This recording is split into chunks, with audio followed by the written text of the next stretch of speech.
tal, amigos? Qué bueno que están conectados con nosotros al inicio de otro capítulo de Queremos Saber en esta edición especial por el nuevo coronavirus. Hoy nos acompaña el doctor Marcelo Moroni, director de la Facultad de Psicología de la institución, porque vamos a hablar de las implicaciones psicológicas de una cuarentena. Bienvenidos.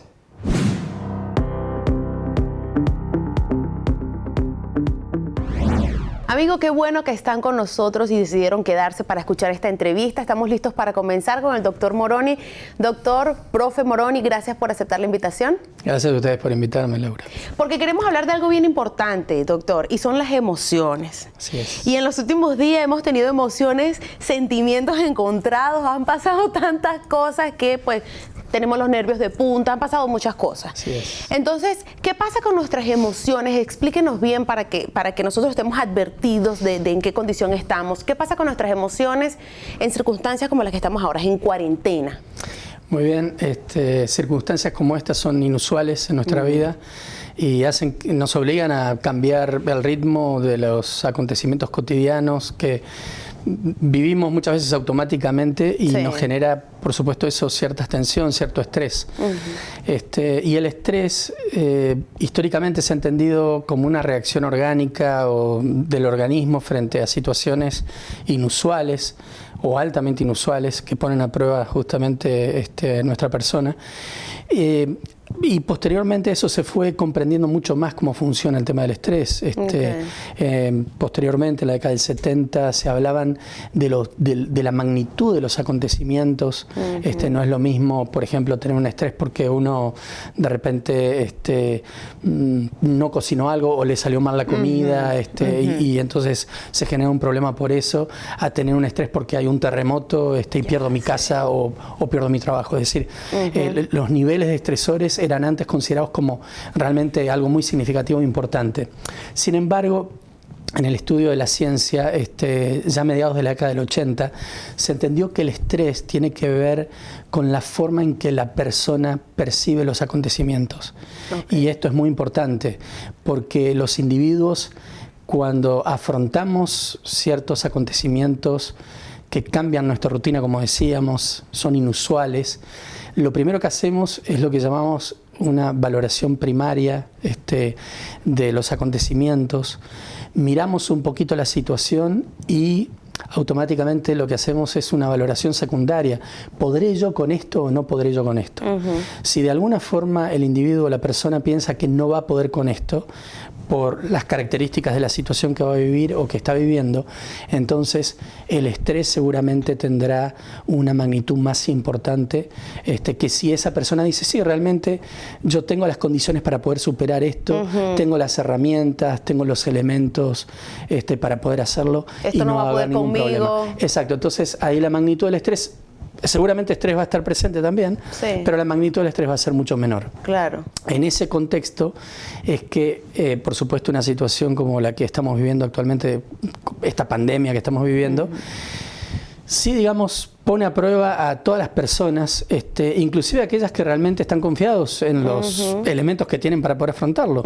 Pero es cierto que esto es una especie, permitan la metáfora, es un enemigo invisible que de alguna manera no podemos controlar tan fácilmente. No es un virus, por ejemplo, que se puede transmitir a través del mosquito, un mosquito que va, nos pica. Y lo ves, aunque lo veo, tengo, no sé, un rociador de veneno para matarlo. Entonces, yo ya identifiqué el mosquito como el elemento que transmite la infección viral, etcétera. Y en este caso, digamos, no es de esa, digamos, no es ese el vector, ¿no? Entonces, acá hay que tener otro tipo de cuidados que atentan directamente contra nuestras emociones, ¿no? Y contra nuestra naturaleza muchas veces, porque somos seres sociales, queremos estar juntos, disfrutamos la familia, disfrutamos los amigos, y hoy lo que estamos escuchando en los medios, las recomendaciones médicas es traten de mantenerse alejados.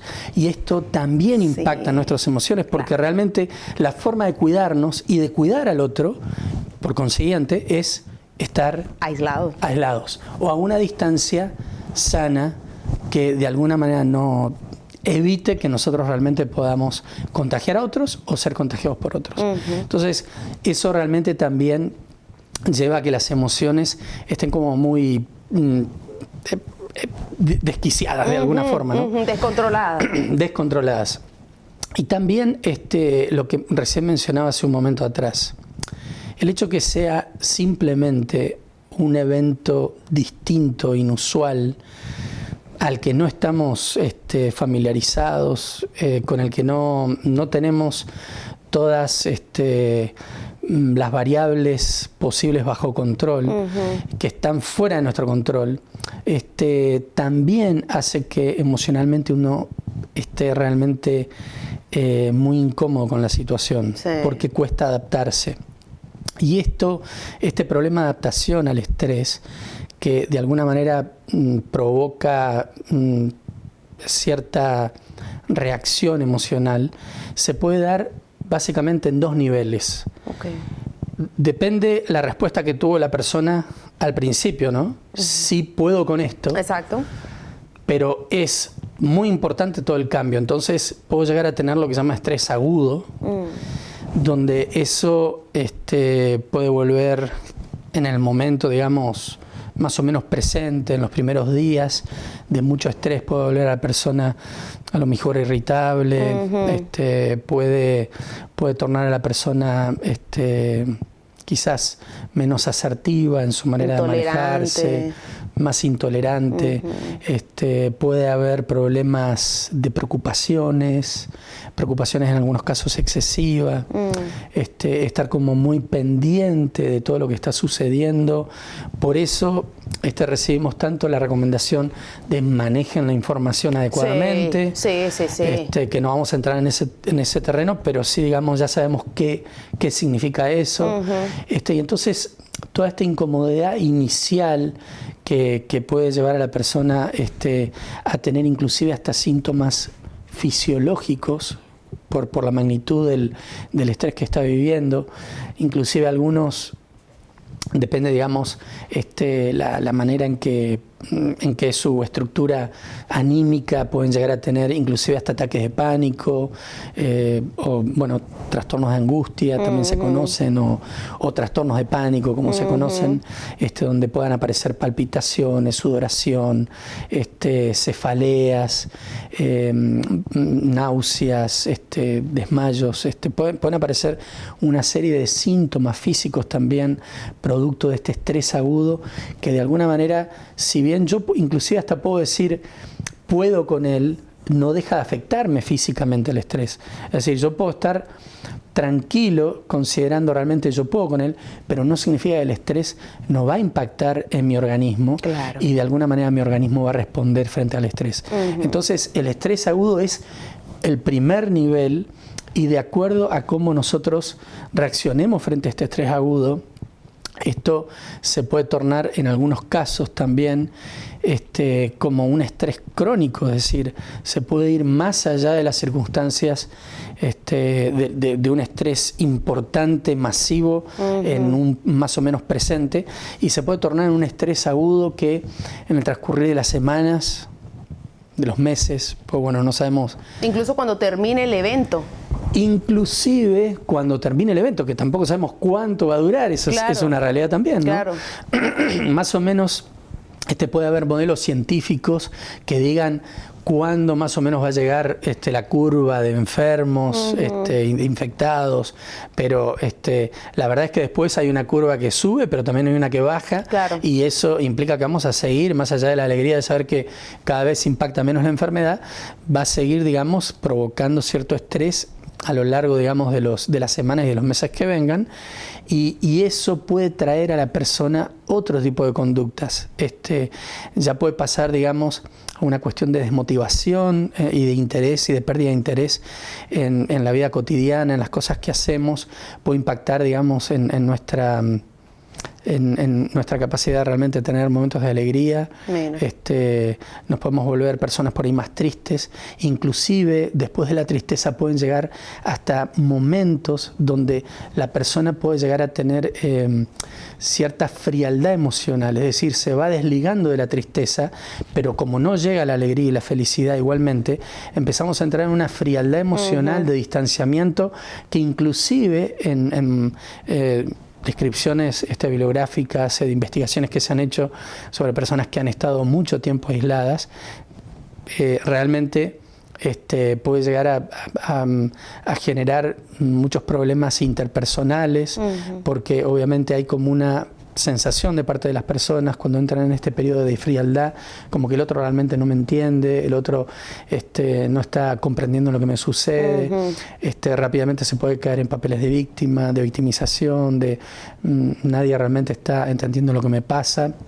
Y eso también es un riesgo para las relaciones familiares, claro. En el caso, ¿no? Por supuesto que esto se ve también mucho en procesos de personas que van a la cárcel, aunque muchas veces uno dice, el que va a la cárcel, digamos, tiene comida y casa y comida, ¿no? Y entonces está mejor que a veces personas vulnerables de la calle. Pero realmente la persona que está encerrada padece el encierro y son justamente este elemento del encierro es un elemento muy importante y gravitante a la hora de mirar el funcionamiento emocional del individuo, ¿no? Esto es un poquito lo que se va dando. Caramba, esto está bastante amplio, profundo, sí. Hay muchas implicaciones. Sí. Pero vamos a seguir hablando de esto, pero querida audiencia, no se alarmen, no se asusten. Esto es pues un contexto de cómo pudiera pasar, pero hay una esperanza, hay una forma en que se puede controlar todo esto, y de eso vamos a hablar más adelante, así que no se despeguen y sigan con nosotros.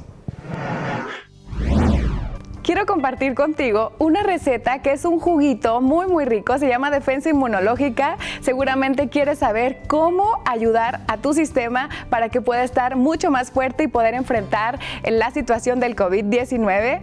Así que te voy a invitar para que tomes nota y entonces poder saber los beneficios que tiene este increíble jugo que te va a encantar. Las zanahorias tienen carotenoides y estos van a fortalecer tus mucosas para que no avance el virus. Te han dicho, ¿verdad?, que no nos toquemos las mucosas de los ojos o también de la nariz y la saliva. ¿Por qué? Porque justamente allí es donde la primera barrera para poder enfrentar este virus, y los carotenoides te van a ayudar muchísimo. Además que tiene perejil, tiene espinacas, tiene kale. A esto le puedes agregar las hojitas de betabel, porque allí también tiene esos carotenoides importantes para que pueda mejorar tu sistema inmunológico. Y por supuesto, no podría faltar el ajo y el limón, ya que son antivirales y antimicrobianos. Lo único que tienes que hacer es pasar todo esto, excepto el limón, por el extractor. Al final le pones las gotitas de limón y estás listo para disfrutar y poder defenderte sobre este virus. Bueno, ya estamos de regreso con el doctor Moroni, quien nos va a explicar, hay personas que lidian mejor con la soledad, con el aislamiento, que otras personas, y por qué. Sí, realmente hay personas que pueden lidiar mejor con el tema del aislamiento, y esto tiene que ver directamente con su estructura de personalidad. Es decir, todas las personas somos en general distintas, diferentes. Sin embargo, hay estilos de personalidad que, por un lado, personas que son más miedosas, más medrosas, están siempre con más expectativas, con más alerta a las situaciones que viven, están muy pendientes de lo que sucede en el exterior, con mucho más precaución se manejan, y esas personas, por supuesto, probablemente tengan algún problema extra para poder adaptarse a las circunstancias que le toque vivir. Sin embargo, hay personas que por su naturaleza, por su estilo, su forma de ser, personas que quizás pueden llegar a ser más introvertidas sociales, personas que tienen un gran y rico mundo interior, tienen mucha imaginación. Recuerdo lo que decía Albert Einstein, ¿no? Él decía que frente a las crisis, más importante que la inteligencia es ser creativos. Y realmente estas son personas que tienen una gran capacidad para ingeniárselas consigo mismo y sobrellevarse a sí mismo y sobrellevar las circunstancias en un entorno pequeño con poca gente, porque no tienen, digamos, necesidad de estar permanentemente en el escenario social o disfrutando de grandes grupos de personas. Realmente se entretienen y saben hacerlo en soledad, y realmente son personas que tienen condiciones por ahí para naturales por ahí para afrontar mejor estos momentos de estar aislados, ¿no? Sí. Ahora, doctor, fíjese que pues hablábamos al principio que somos seres sociales y tenemos la necesidad de estar con los demás y demás. Pero, ¿qué pasa con nuestras actitudes, con nuestra forma de ver la vida? ¿Qué tanto afecta eso a quienes me rodean? Estamos hablando en este momento que estamos en cuarentena, pues estamos rodeados de un círculo pequeño en casa, para quienes vivimos con alguien más, nuestra familia, que tanto afecta ese círculo, pero también nuestras actitudes pues van un poquito más allá. Estamos muy conectados a las redes sociales, escribimos, compartimos y reflejamos nuestras emociones en las redes sociales. Y también le llega algo a otra persona que recibe ese mensaje. Entonces, ¿qué tanto afecta personalmente, aquí físicamente y virtualmente nuestras actitudes con los demás? De hecho, afectan bastante. Es imposible que nosotros seamos seres que socialmente dejemos de dar ciertos estímulos hacia otros. Permanentemente estamos dando mensajes y permanentemente recibimos mensajes del medio y actuamos conforme a eso también. Entonces, por supuesto que personas que tengan la tendencia por ahí a tener una visión más negativa de la vida, que de hecho hay gente que tiene una tendencia, ¿no? Debería sobre todo esa persona vigilarse mucho más, claro, mirarse mucho más, porque es el momento donde uno tiene que empezar a tratar de ejercitar, a tratar de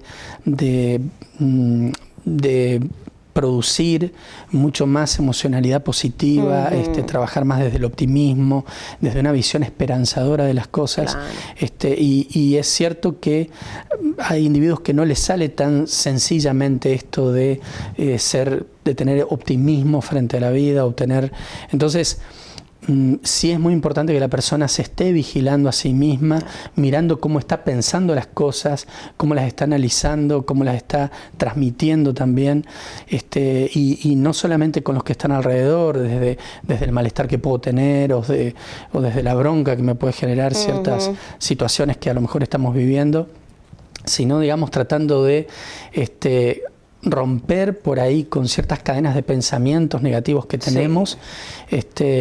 Muchas veces son pensamientos irracionales que están asociados a lo que me va a pasar a mí, no teniendo en cuenta lo que les está sucediendo a los demás, volcándome hacia mí mismo nada más, con el miedo a infectarme, el miedo a morirme, el miedo a que me contagien, el miedo, y entonces una mirada tan egocéntrica, individualista, y encima pesimista puede ser un muy mal mensaje. Todo lo contrario, deberíamos estimular nuestro optimismo, nuestra esperanza, y eso se puede hacer a través de poder pensar cómo de alguna manera hemos vivido circunstancias difíciles en la vida y cómo las hemos sobrellevado, el poder aprender de las experiencias que hemos tenido. Todos hemos tenido experiencias difíciles. Claro. Esta no es la primera que estamos viviendo como humanidad. La humanidad ha tenido que enfrentar muchas experiencias muy complejas y poder aprender de ellas, recordarlas, qué cosas hicimos realmente para poder superarlas. Exacto. Aunque hayan sido menores, pero han sido logros que hemos tenido. De alguna forma esto puede ser muy útil. Hay una cita de la pensadora Elena de White, muy lindo, ¿no? Que dice que no tenemos nada que temer del futuro a menos que olvidemos de cómo Dios nos acompañó en el pasado. Y es un ejercicio que nutre nuestra esperanza.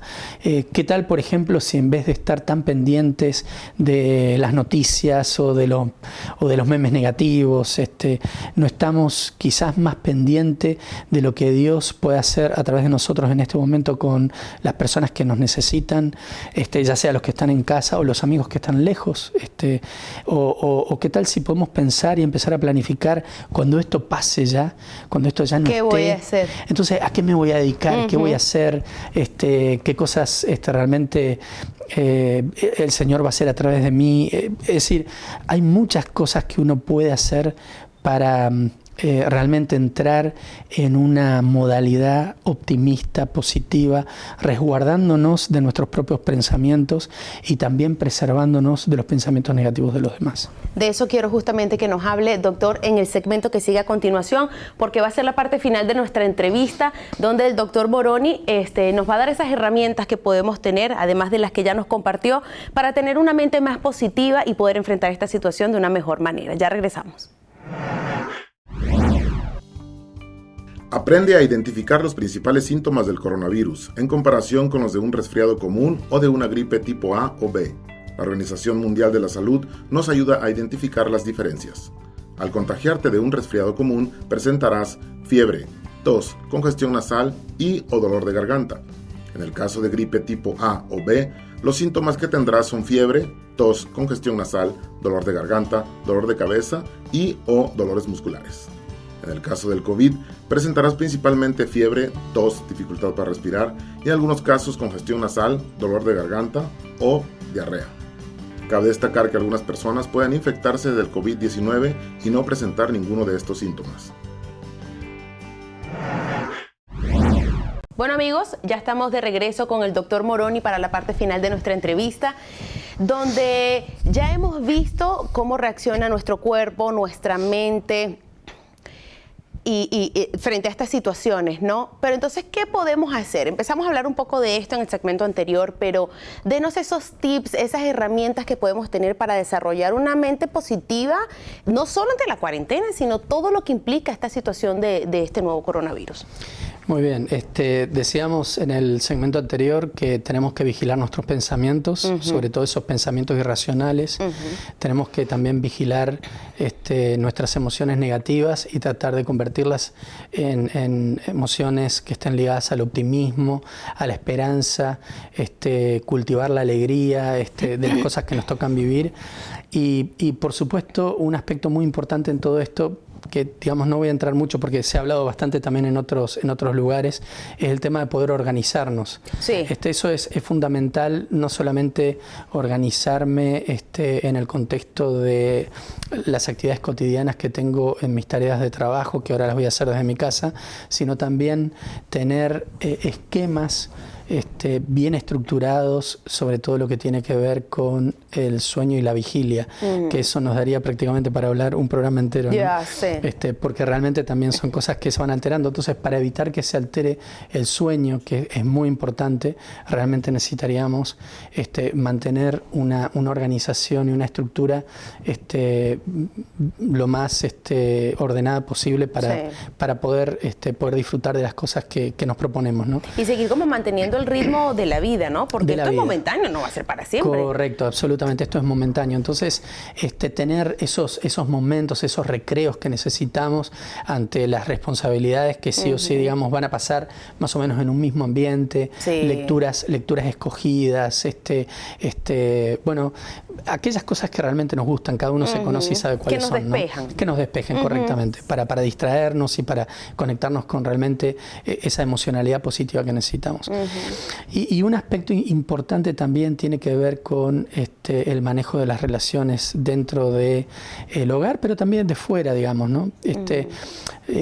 Hay un elemento muy importante que es el tener empatía por los demás. Sí. Así como nosotros tenemos que comunicar asertivamente, como decíamos antes también, y ser muy cuidadosos con las cosas que planteamos, entendiendo que el otro también tiene sus derechos, tiene sus necesidades propias y sus problemas. También ser empáticos, porque esto en algún momento va a llegar a las familias que nosotros conocemos, personas que a lo mejor son amigos, a veces se cae involuntariamente en actitudes de segregar a las personas que a lo mejor están pasando por problemas, más vale ni me meto, ni me quiero enterar cómo le están pasando digamos, y en realidad lo que a lo mejor el otro necesita son palabras de aliento, son palabras de esperanza y entonces ponernos en el lugar del otro también y de alguna manera pensar en lo que el otro puede necesitar de mí también es un elemento que puede ser muy positivo, no solo para el otro, sino por supuesto también para mí, ¿no? Eso es vital. Y quizás lo más destacado desde mi punto de vista para todo esto es sobre todas las cosas, cuidar nuestra vida espiritual. Eso es vital para nuestra salud mental. Se sabe que aquellas personas que estimulan la salud espiritual son personas que se perciben, se ven más saludables, no solamente físicamente, sino también emocionalmente, y también en toda la estructura de lo que es la salud mental se sienten realmente mucho mejor y se perciben mejores. Entonces, aquellas cosas que realmente nutran nuestra vida espiritual, como el poder leer la Biblia, las promesas preciosas que Dios dejó para nosotros, para momentos de dificultad, leer palabras de aquellos patriarcas o aquellos profetas o reyes que pasaron por situaciones difíciles, palabras que les sirvieron a ellos en ese momento para sortear esos problemas, esas circunstancias, oraciones especiales que hay en la Biblia, la oración de intercesión, el canto. El canto bueno, hay toda una línea dentro de lo que es la ciencia de las emociones, de la salud mental, que es la musicoterapia, ¿no? Bueno, el canto es muy importante, por no solamente por las letras, sino por el efecto que produce la música en nuestra mente y en nuestras emociones también. Me acuerdo de niño, una vecina, una mujer de mucha edad ya, hace muchos años falleció, ella siempre ganaba todos los concursos en la iglesia de canto, se conocía casi todos los himnos y uno siempre la escuchaba cantando, y era una de las mujeres más felices que yo he conocido. Entonces, el poder escudriñar la palabra, el poder cantar y el poder orar, realmente son aquellos aspectos que nutren no solo nuestra salud espiritual, sino garantizan una mejor salud mental y garantizan tener una mirada de esperanza también hacia todo esto que estamos viviendo. Así es. Y sobre todo cuando mencionabas, doctor, aquellos personajes de la Biblia, pues que oraron, que todas esas cosas que les sirvieron a ellos, es importante recordar que ellos pasaron por momentos de dificultad y que al igual que nosotros, no sabían cuándo iba a terminar, no sabía cuál iba a ser el fin de ese problema, ni mucho menos, simplemente confiaron en Dios. Entonces creo que nos podemos quedar con eso. La confianza en Dios nos va a ayudar a salir de esta situación. Así es, y cierro con esto pensando en lo que tú dices, con un texto de Romanos 12:12, ¿no? Yo lo tengo en mi Biblia, en la Nueva Versión Internacional, y dice: alégrense en la esperanza, muestren paciencia en el sufrimiento y perseveren en la oración. Creo que es una de las perlas que nosotros debemos considerar en estos momentos, teniendo en cuenta que podemos, de alguna manera, ser felices, como dice Elena de White, cuando hacemos de Dios lo primero, lo último y lo mejor. Entonces, esto yo creo que es importante para nuestra vida. Así es, doctor Moroni, muchísimas gracias por haber estado con nosotros y compartir estas perlas maravillosas que sin duda nos van a ayudar a salir adelante de esta situación. Ustedes quédense meditando en lo que acabamos de comentar en este segmento de la entrevista y sigan disfrutando de la programación de Queremos Saber en adelante. Ante una situación como esta, es sumamente importante mantenerse informado de fuentes fidedignas como la página web de la Secretaría de Salud y la Organización Mundial de la Salud. Si tienes dudas respecto al nuevo coronavirus y quieres que las aclaremos en este programa, escríbenos por correo a covid19@um.edu.mx. Si presentas algún síntoma asociado al COVID-19, comunícate al 826-103-0170 para orientación o consulta médica, al 826-106-9041 si necesitas asesoría sobre algún posible riesgo. En estos días, es normal sentirse abrumado o preocupado por la situación de salud que atraviesa el país. Si consideras que esto se ha convertido en un grave problema para tu vida, llámanos al 826-171-2040. Además, el gobierno estatal pone a tu disposición los teléfonos 81 83 61 0095, 81 83 61 0058, así como el 070. Y el gobierno federal pone a tu disposición el 800 00 44 800, en el cual serás atendido por personal capacitado de la Secretaría de Salud.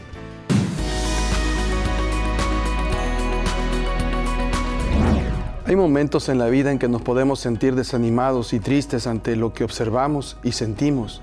Sin embargo, no debemos de olvidar que en medio de las dificultades, Dios siempre está con nosotros. Hoy quiero compartir con ustedes una experiencia que vivió María Magdalena, una de las seguidoras de Jesús. Este domingo fue uno de los peores domingos que ella enfrentó. Su querido maestro había muerto y parecía que las esperanzas que ella tenía se habían desvanecido. Sin embargo, tiempo atrás, Jesús le había dicho a sus discípulos que no tuvieran temor, porque a pesar de las dificultades que ellos habrían de enfrentar, Jesús resucitaría de los muertos y estaría con ellos todos los días hasta el fin del mundo. Y aunque Jesús lo repitió varias veces y en ocasiones trató de enfatizar esta gran verdad, sin duda alguna, los discípulos, incluyendo María Magdalena, parece que olvidaron esta gran verdad porque de alguna forma como seres humanos enfrentaron crisis. Entonces, en ese instante fue cuando María se encontraba llorando y Dios respondió al hablarle a María y decirle, ¿por qué lloras? Para ello, antes de hacerle esa pregunta, envió diversas señales para manifestar su amor y su interés por ella. En primer lugar, la tumba estaba abierta, no había soldados, los lienzos estaban doblados. Eso era una señal de que algo extraordinario había pasado. Jesús había resucitado, pero María Magdalena solamente veía una tumba vacía y sentía que su maestro estaba muerto. ¿No hay momentos en la vida que sentimos que Dios ha muerto?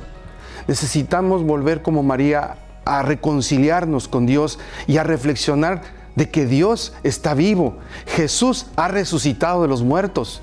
Entonces Jesús se manifestó enviándole unos ángeles. Y los mismos ángeles le preguntaron a María en San Juan capítulo 20, versículo 3, mujer, ¿por qué lloras? ¿Por qué estás triste? Ella dijo que estaba triste porque se habían llevado a su Señor. El gran peligro a veces de solamente ver las espinas en lugar de ver las rosas es que podemos llegar a un punto en nuestra vida en el que nos sentimos derrotados y desanimados. Si bien creemos en Dios, muchas veces pensamos que Dios está lejos de nosotros. En estos momentos, en estos tiempos tan difíciles, sin duda muchos de nosotros estamos pensando, ¿qué va a pasar con el futuro? ¿Qué va a pasar con la economía? ¿Qué va a pasar con la enfermedad? No tengamos miedo. Dios está vivo. Jesús ha resucitado y está con nosotros. Así que Jesús, después de haber enviado a sus ángeles, se presenta delante de María y le dice, mujer, ¿por qué lloras? ¿A quién buscas? Y es en este momento en que el Señor te habla a ti, tú que me ves en la pantalla. Dios te hace la misma pregunta. ¿Por qué lloras? ¿Por qué estás triste? No hay razón. Todos estos eventos que estamos contemplando son señales de que Jesús viene pronto. Si bien la situación no es fácil y no queremos un optimismo triunfalista, tenemos que ser realistas. Hay dificultades, pero con Cristo a nuestro lado no tenemos por qué tener miedo. Así que la pregunta que Jesús le hace a María es, ¿por qué lloras?